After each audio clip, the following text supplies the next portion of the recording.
Bring Me the Horizon Sempiternal? Oh man. A year ago, I actually did a band review on Bring Me the Horizon, and, well, it didn't end very well. I had a lot of commonplace complaints, and really, for the first 3 records of this band's discography, there wasn't much exactly that I was praiseworthy about. However, tons and tons and tons of people really love these guys. They still listen to their music regardless of my words, and you know what? That's great. I'm actually very encouraged by this because even though I know that a lot of you guys have watched these videos, I'm glad to see that it doesn't necessarily sway your opinion or cause you to become sheep in your own mind. Instead, you're just willing to watch it to hear someone's opinion being offered, to understand maybe that someone might not really dig what you dig, and may have some good reasons as to why, but you have that same counter-argument of why you dig what it is you dig. For that reason, I have opted to re-examine this band. Not as a whole, but rather just with their new record, which was just released this past Tuesday, Sempiternal. I've already heard a lot of encouraging talk going into this album. However, it's just encouraging talk. You hear encouraging talk about just about anything because good promotion usually leads to many people making blind judgments. And that's not something that we do here. Is that right? Okay, one could argue that I make some blind judgments, but let's just move on. This is an album that has 11 tracks in the basic standard edition, clocks in at about 45 minutes in length. There are various deluxe editions that come with a bonus EP. There are iTunes deluxe editions that come with bonus tracks, and this, that, these, those. There's like 75,000 versions of every album anymore. It's almost not even worth talking about. It's really getting to the point where every single store wants to have their own individualized version, as though it actually gives them some sort of, market territorialism or something like that. But once again, we're getting kind of off of this. I'm kind of reluctant because, I was so negative about this band last year that, well, it just seems as though I feel like it's going to happen again. Well, actually, listening to this record, I can't really be all of that negative. This post-hardcore outfit, and I'm really going to have to use the post-hardcore term because metalcore is a nice term. It's kind of a blanket term that's been used since the mid-2000s, early 2000s really, if you consider it, to really be a catch-all for a lot of bands that maybe have a harder sound quality to them than somebody that would be classified as either emo or post-emo or post-hardcore or pop-punk, whatever it may be. It's becoming kind of like flypaper, where it doesn't matter if you're if your target is just flies, you're also going to get the occasional flea, a spider or two, and maybe even a grasshopper. However, whenever it comes to this, I really have to label it more on the post-hardcore elemental side because it really resembles that more often than not.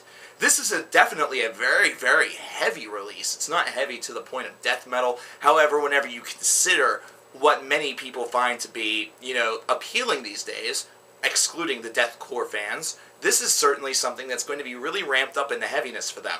And for a post-hardcore band, they definitely have expanded their horizons a little bit, and that is already, just in about a minute's worth of talking, very, very promising to me.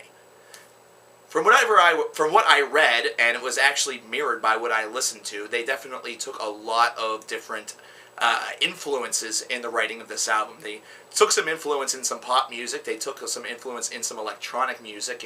Some people might even say that they went into the dubstep realm. It's not really dubstep all that much, it's more just fancy cutaways, production tricks, production magic. This is something that's being employed more and more often by newer bands, especially experimental metal bands as they're calling them, which is kind of a bit of a misnomer. However, this is something that you hear more so in the realms of an Asking Alexandria, where it's really done to the dubstep tendency, or really a little bit closer to what you would consider the dubstep frequency, whereas with Bring Me the Horizon, it's done kind of tentatively. It's done not necessarily as an everyday occurrence where they need somebody there to make these cuts happen. It's instead something that's just dressing up the final product. Also, I'm really enlightened by some of their lyrical meanings behind these tracks. There's a lot of anger and angst in these songs, however, there's a bit of an apologetic side to it, almost like witnessing somebody fly off the handle and then realize that they were wrong. Not to mention there's also some evil in here too. It's a little bit of everything. I enjoyed that mixed bag. I actually found that to be another appealing trait. Once I finally started to listen to the album, the very first thing that I noticed, track number 1, right away, the opening riff, the opening lick, I kind of just sat there and stared and thought to myself, could it be that Bring Me the Horizon have actually gotten better? Could it be that Bring Me the Horizon have actually gotten tolerable? Could it be that Bring Me the Horizon have actually escalated past all of the negative things that I had said just 1 year ago and actually put forward an effort that I could actually find appealing? Well, let's not go too far. However, I was certainly impressed by the first track. I definitely found that the songwriting, albeit a little cliche and albeit a little bit, easy to follow, definitely had a lot of catch elements. And by catch elements, I mean they have your powerful verses, you have the nice chorus, not to mention they also include a bridge that eventually leads into a tie into the final chorus that builds with a little bit of instrumental ambience. Now, from my research, I also saw that they wanted to take some post-rock elements and include it in their music, and if this is what they mean, then I'm willing to accept it. It's not necessarily Sigur Rós, but really, whenever you consider a band like Bring Me the Horizon, implementing Sigur Rós in there would just be ridiculous. It would sound absolutely ridiculous. Light, day, and night. Should I say day and night, or light and dark from one another is what that would sound like. Now, as this record moves on, I feel as though the songwriting doesn't necessarily keep on improving. In fact, I actually feel that this is a bit of a mixed affair where it kind of goes up and down and up and down. It seems like there's something that I could talk about regarding just about every track, but the one thing that I am kind of mired by is the fact that there's a certain element of inconsistency as far as the quality is concerned, at least for me. Whenever you start off an album with such a high point, with something that really kind of could potentially sway opinions, if that's the only thing that people hear prior to picking up this release, and then the rest of it kind of just seems to linger a little bit, offering only periodic peaks amid plenteous valleys. It's kind of very difficult in order to get completely and totally around and for an album like that. However, the one thing that I definitely have to embrace, and one thing that may actually call into favor for this, is the fact that they did exercise a little bit more in the way of taking their influences that they wanted to kind of throw in there and actually get it in there. They had a lot of liberty, they had a lot of ability, they were basically told to go and write the heaviest album they could, and instead of doing that, they actually decided to use some of these other elements in there to kind of spice it up. Got a lot of respect for that. I really do, so I can't say much. Some of the bands that I actually think about whenever I listen to this band on this record are quite surprising to me. There are some moments where I actually thought to myself, well, hey, if Linkin Park didn't suck so much ass right now, well, this would be a really, really awesome, heavier Linkin Park. It almost reminded me of early Linkin Park, only with a lot more oomph behind it, with a little less of the idea of there being a hip-hop element to it. Instead, it's more focused on the heavy rock. Another band that actually came to mind, and this almost feels sacrilegious to my very bones, is At the Drive-In. Yeah, I didn't exactly get that same 100% feeling. However, there are some moments where I examined and listened to some of the bodies of these song structures mixed in with the vocal line, and like I said, doesn't match up, so that's not what we're looking for anyway.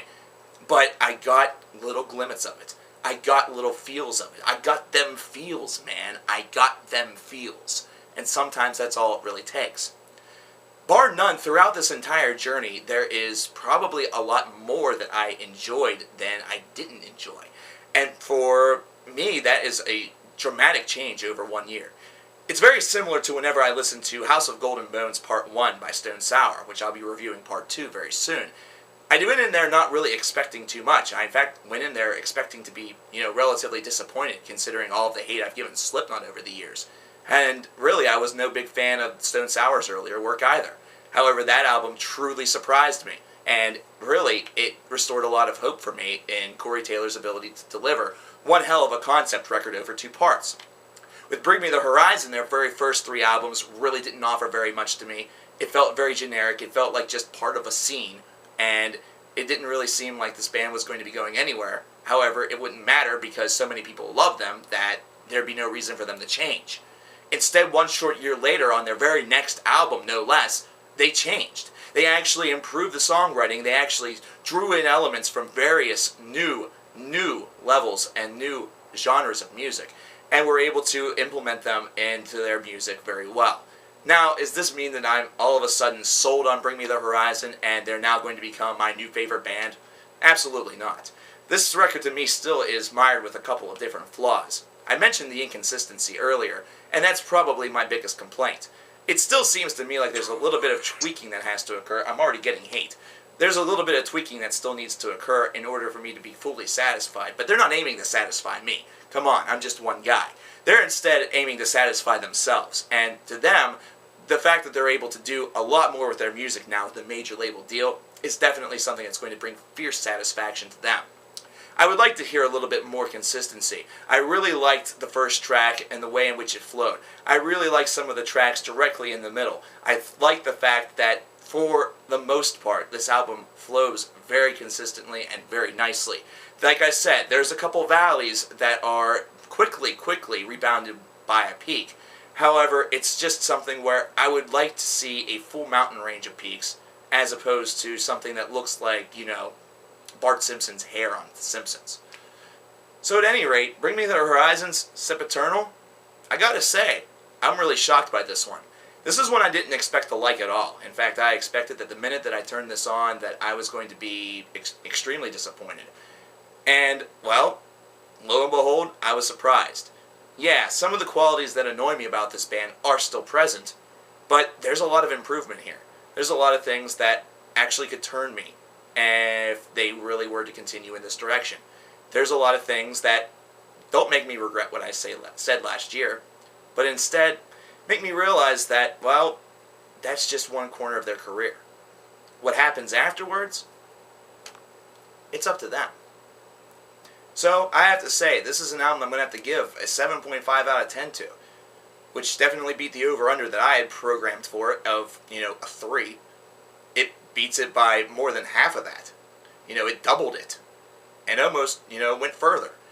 So yeah, this is actually an album by Bring Me the Horizon that I'm actually going to tell you guys, the nation, that while those of you who are into the heaviest of the heavy, the death, the black, the grind, the doom, the suicidal black and doom, to completely avoid, those who are a little more curious, those who are a bit more open-minded, and those who have just a little more curiosity, this is actually one I'm going to say, give it a try. You may actually enjoy elements of this album as compared to elements of their 3 previous. I feel as though I'm committing heresy against myself for saying this and believing this. However, I know it's true. I've heard the record. I was just as surprised then as I'm surprised right now that those words just came out of my mouth. However, since they just did, I do have to applaud Bring Me the Horizon on their effort. I do have to applaud the fact that it took just one album in order for me to really find something about them, finally, that's actually worth talking about. And for those of you who have been fans all along, go ahead and sneer and snicker at me. That's fine. But, hey, this might be the album that you don't like. This might be the album of theirs that you find to be too mainstream. Well, I don't think it is. I think this is the album where they finally diversified away from the crap they were doing before and actually became a band that is worthy of all the hype that was surrounding them back whenever they weren't doing all that much. I really love